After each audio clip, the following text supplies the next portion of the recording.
Por volta de 2002, eu comecei a pesquisar algo para uma atividade secundária, algo que fosse substituir, né? Eu tinha uma empresa de consultoria e acabei identificando o mercado financeiro. Vi ali, foi uma história bem interessante. Estava no aeroporto e folheando ali uma revista, vi o cara sentado na praia com um notebook, né? Acho que é uma imagem que já rodou bastante. E eu falei, puta, é isso daqui. Falei, é isso que eu vou fazer. E comecei a pesquisar, a estudar, né? Naquela época não tinha muita informação sobre o mercado financeiro. E aí eu comecei, né, ali conhecendo o primeiro contato com o mercado, com ações, mercado de ações, investindo. E acabei identificando que aquilo seria o que eu queria fazer, o que ia substituir a minha atividade, né? Peguei assim um momento do mercado em que o mercado era fácil de operar, então a sorte de principiante, que se você pegar um gráfico da Bovespa, na época até 2008 era ascendente. Você comprava, você não precisava de saber entender muito sobre o mercado. Caía um dia, no outro dia subia, e aí eu comecei a ver a necessidade de entender um pouco mais. Em 2008, foi quando eu conheci o mercado, até então eu operava no mercado da Bolsa de Valores aqui, com ações. Uhum. Ações, tinha o mini índice, o pessoal falava um pouco na época, mas o foco era ações. Comecei sem saber, primeiro assim, quando eu iniciei eu não sabia nem o que era day trade, né? Acho que quando a grande maioria hoje entra no mercado, acho que é um dos grandes problemas, a falta de informação. E não foi diferente comigo. Operava, tinha dia que eu fechava no mesmo dia, né? Depois que eu fui saber que era um day trade, quando você faz dentro de uma janela intradiária. Às vezes eu ficava posicionado 2, 3 dias quando o preço caía, ia contra, porque naquela época, pelo menos naquela plataforma, só podia comprar, só tinha operação comprada, você não podia operar vendido. Então caía, ficava 2, 3 dias até o preço voltar e você ter um certo lucro. Depois eu comecei a estudar, entender o que era day trade, né, o que era uma posição, o que era um swing trade, e assim eu comecei a definir o estilo que eu queria, assim, mas isso depois de um bom tempo, tá? Um bom tempo estudando sobre o mercado, entendendo como é que ele funcionava. Acho que é bom enfatizar que eu fiz primeiro, quando eu identifiquei, falou, é o mercado que eu vou trabalhar, que vai substituir o meu trabalho que era de consultoria, eu fiz um planejamento. Um planejamento junto com a família, um planejamento financeiro, principalmente um planejamento financeiro, que mais ou menos em 10 anos durante 10 anos eu continuaria no mercado ali em paralelo, né?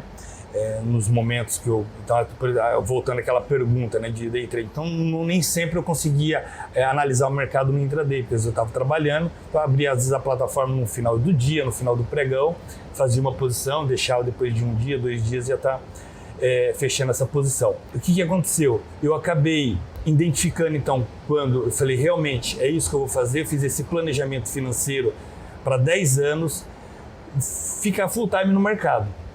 Então fui trabalhando, fui investindo em curso, fazendo um investimento financeiro, até que mais ou menos, que aí coincidiu 2008, mas tinha mais ou menos 6 anos, eu até falo, pessoal, planejei 10 anos, só que sempre quando você faz um planejamento, você tem que ter um controle, né, que você vai ajustando, nem sempre acontece da forma que você planejou.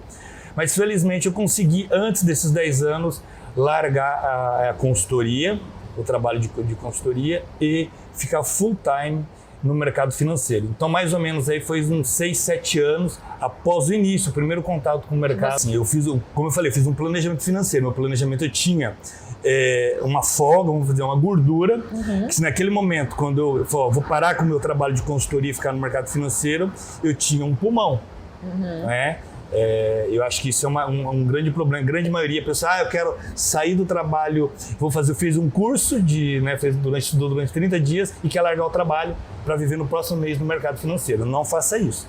Então, não foi dessa forma que eu planejei. Deixei, como eu falei, fiz um planejamento financeiro, deixei de um tempo, 3 meses, 6 meses ali de pulmão, falei, cara, porque eu tinha quase certeza que no primeiro mês, né, aquela mudança drástica, ficando full time no mercado, que eu não ia conseguir tirar o sustento que eu precisava, o meu salário que eu ganhava, ou pelo menos o básico ali, para aquela pressão, aquela necessidade de ter que tirar do mercado. Então, por uma certa experiência, já com 6 anos, eu identifiquei que essa pressão não seria saudável, não ia me tornar um trader consistente, né? Então eu fiz esse planejamento.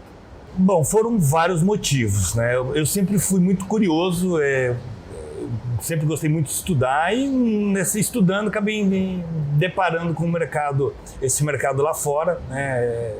Naquela época não tinha nem muita informação sobre o mercado aqui, imagina lá fora. Mas comecei a pesquisar, identifiquei uma corretora, na época foi na Suíça, minha primeira conta foi na Suíça, numa corretora lá, e comecei a fazer investimento lá, e aí comecei a buscar identificar corretoras, porque um dos grandes obstáculos, uma grande dificuldade era você enviar dinheiro, né? Primeiro pela falta de conhecimento, né? Que esse era um grande obstáculo. Então eu comecei a estudar primeiro, antes de estudar o mercado lá, tinha que estudar como era essa logística. Aqui, depois você acaba identificando que era muito simples, é muito fácil, né, de você fazer o envio, tanto enviar quanto trazer de volta esse dinheiro.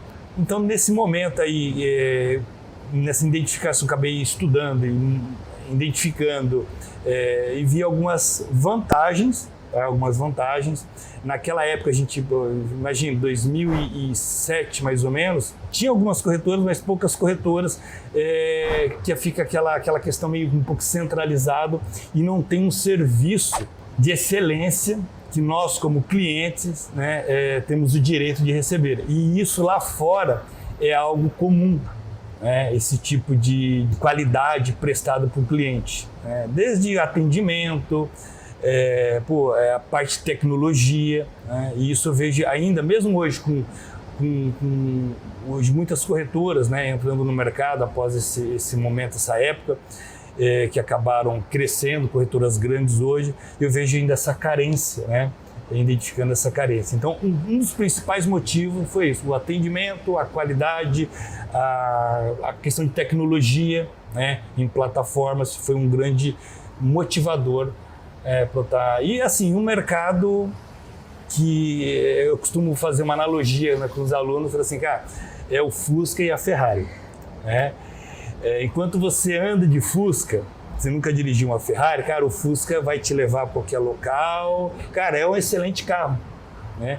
Mas no momento que você andou numa Ferrari, cara, você não vai mais querer andar de Fusca. O nosso mercado, infelizmente, né, é o Fusca, e o mercado lá fora é a Ferrari. Tá? É um mercado muito, muito, muito mais líquido, com muito mais ativos. Tá? Aqui você às vezes tem, por exemplo, para quem gosta de especular, no intraday temos aí o futuro, né, o índice, o dólar, né? As ações são poucas ações que têm uma boa liquidez, né? Lá fora você tem centenas, você abre uma plataforma, você tem, né, se você não tem experiência, isso acaba sendo um limitador, mas você tem centenas de ativos, instrumentos financeiros com ótima liquidez. Aí falando ainda, vamos falar do Forex, específico do Forex, são os pares de moeda. É um mercado que movimenta, o último que é trienal, do Banco Central Internacional, esses dados, o último que foi o ano passado, um pouco mais de 6 trilhões a movimentação diária. Então, um mercado muito, muito líquido que tem, assim, acaba gerando ótimas oportunidades, principalmente para quem vai especular. O mercado de Forex é o maior mercado do mundo, é um mercado onde os grandes bancos, os governos, os bancos centrais, eles atuam, tá? Então, por exemplo, se você for numa casa de câmbio, num shopping, você vai fazer a troca, essa troca é nesse mercado que acontece, quando você troca uma moeda por outra.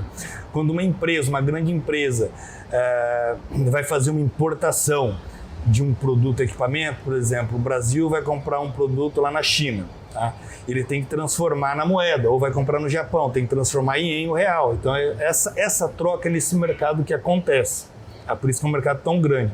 É um mercado que ele é regulamentado, apesar dele ser descentralizado, diferente da Bolsa de Valores, que a Bolsa de Valores, vamos pegar a nossa B3 aqui, é um mercado centralizado, onde existe a execução de ordem de compra e venda no mesmo local, tá? Numa mesa, vamos, né, fisicamente pensar dessa forma. O mercado de Forex, por ser descentralizado, por que descentralizado? Porque é o mundo todo fazendo troca entre si. É o Banco dos Estados Unidos fazendo troca com o Banco do Japão, entre suas moedas. É o trader, né, do Brasil aqui, operando, né, lá, fazendo troca com às vezes um trader lá da China, né?